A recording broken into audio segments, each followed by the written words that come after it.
Guess that's it. I don't know what to tell you about the helm. I mean, the compass is there, the light works, the autopilot mounts to it here, which is why the paint's missing down there. Alright. This is the spot of the teak deck I was going to tell you about that's too thin to redo. You can see the screw head sticking up. The screw head is taller than what's left of that teak. It's about 1/8 of an inch thick, maybe. Right there. These Choi Lees are known for these lazarette doors here being they were too thin originally, but these have been redone, but they don't have teak on them anymore, so there's no teak on either of those doors. Let's go back.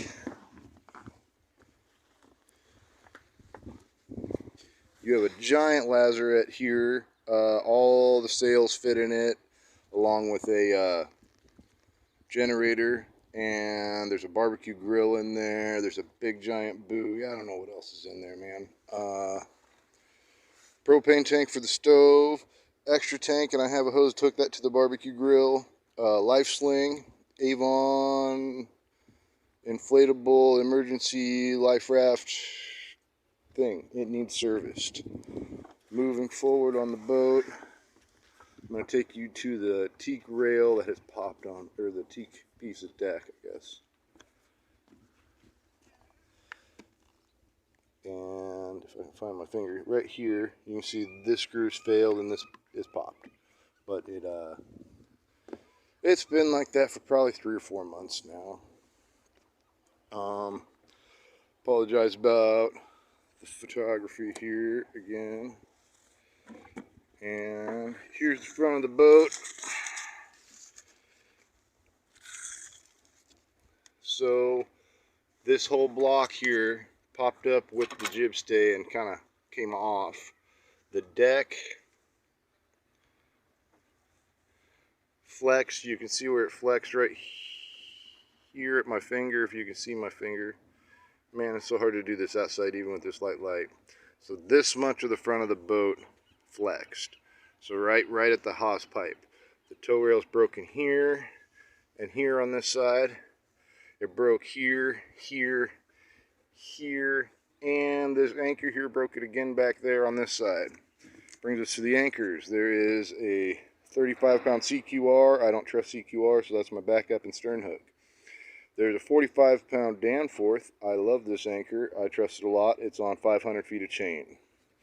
This is a 100-pound Fisherman's Rock anchor that I drug up when I hooked the Sea-Wreck.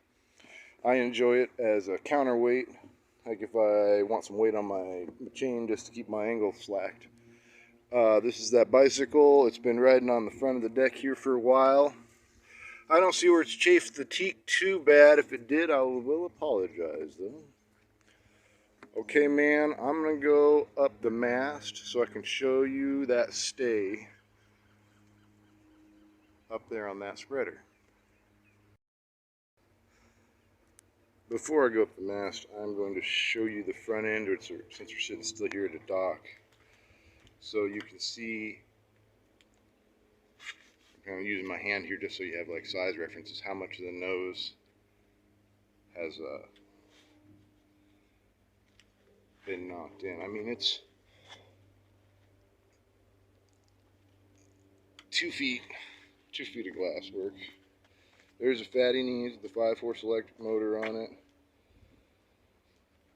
It's in pretty good shape, really. I mean, it's old teak, but you're not supposed to touch teak, right? Supposed to not varnish it. Alright, I'm going up the mast now. I will apologize for the angles, but I am dangling on my mast here. If you look right at the end of my pointer finger, you can kind of see the metal. It's beginning to crack right there. That's what I was talking about with the spreaders. Alright, I'm going back down the mast. Before I get back down to the deck, I was just going to kind of show you the mast. You know, you can see the varnish chipping. It looks old and yellow. I mean, it needs done bad. But the mast, I think, is still in good shape as far as I know, man. I've sailed it a lot of miles and have not had a problem with it. Alright, man, we are in the lazarette. And I want to show you that problem here with the packing gland and the stern tube flange. So, I have my hand on the packing gland. You can see where I've been epoxying around this. This top screw here,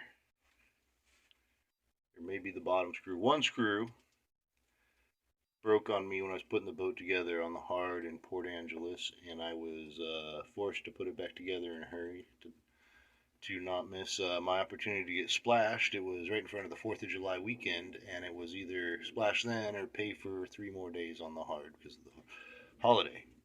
Anyway, I used compression to squeeze this flange to the back of the boat, which kept it from leaking for about 6 months.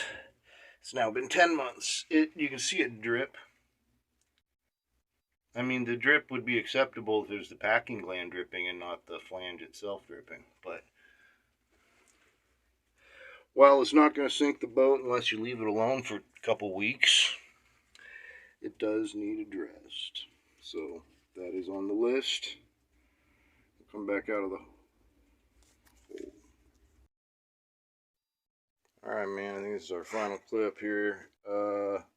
New water pump.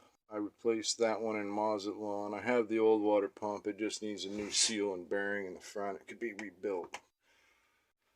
Not going to be able to see it, but there's an oil leak on a pressure hose right there between that hose and the other end of this hose here, which is the oil filter.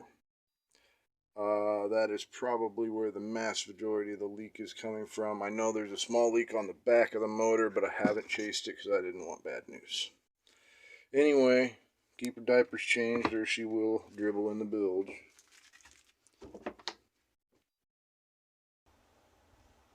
Alright, man, one last thing before I let you go.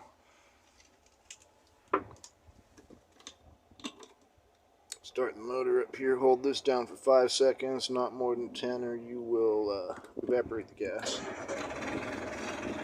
That's the motor running. The fuel filter has been clogging on me. We went bouncing upwind coming here, and now I cannot get the motor to rev up over 1500 RPMs. I've been changing the filter out, and I've changed it twice, and the second time I changed it, I think some fuel got past the filter and has plugged up the injector. So check this out. Hear that? She's just powering out. She won't go any higher than RPMs. It's just 15 and that's it. Here, look at the dash. That's just all she has. But, I mean, she runs good. It's just, needs cleaned up. The fuel system needs cleaned up. Maintenance. Old boat. 50 years old. You know how it goes.